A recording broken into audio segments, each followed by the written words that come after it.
Welcome to the channel's Learn Psychology series.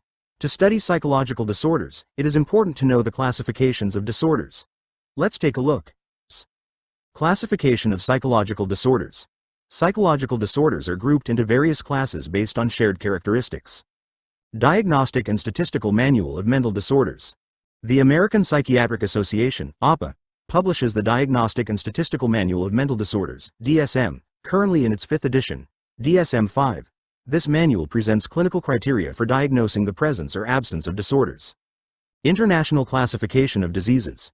The official classification used in India and many other countries is the 10th revision of the International Classification of Diseases, ICD-10, known as the ICD-10 Classification of Behavioral and Mental Disorders, prepared by the World Health Organization, WHO. It provides diagnostic guidelines for each disorder, along with a description of the main clinical features. Factors underlying abnormal behavior. Different factors, including biological, psychological, interpersonal, and socio-cultural elements, contribute to abnormal behavior. Biological factors. Biological factors, such as faulty genes, endocrine imbalances, and brain injuries, can interfere with normal development and functioning, potentially leading to abnormal behavior. The biochemical model suggests that abnormal behavior has a physiological basis.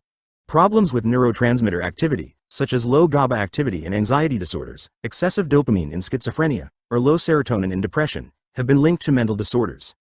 Genetic factors also play a role, especially in conditions like bipolar disorder and schizophrenia. However, no single gene has been identified, and a combination of genes usually contributes to psychological disorders. Despite strong evidence, biology alone cannot account for most mental disorders. The psychological model. Several psychological models explain mental disorders by emphasizing interpersonal and psychological factors such as maternal deprivation, faulty parent-child relationships, and severe stress. These models include psychodynamic, behavioral, cognitive, and humanistic-existential perspectives. Psychodynamic model. Freud's psychodynamic model focuses on internal psychological forces that are unconscious and dynamic, shaping behavior, thoughts, and emotions. Abnormal behavior arises when these forces are in conflict. Behavioral model.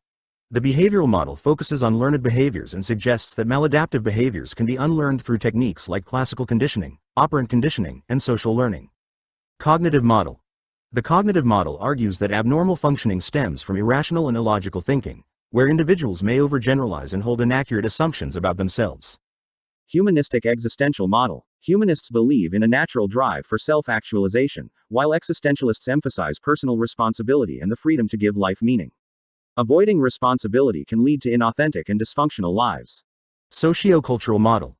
Socio-cultural factors such as war, violence, prejudice, discrimination, economic problems, and social change can contribute to psychological problems. Family structure, communication, and societal labels can also influence abnormal behavior. Diathesis-Stress Model. This model suggests that psychological disorders develop when biological predispositions, diathesis, interact with stressful events. The model has 3 components: the presence of a biological vulnerability, the predisposition to develop a disorder, and the exposure to stressors that can trigger the disorder. This model is applied to disorders like anxiety, depression, and schizophrenia. I hope you've understood the concept. Thank you for watching, and see you in the next video.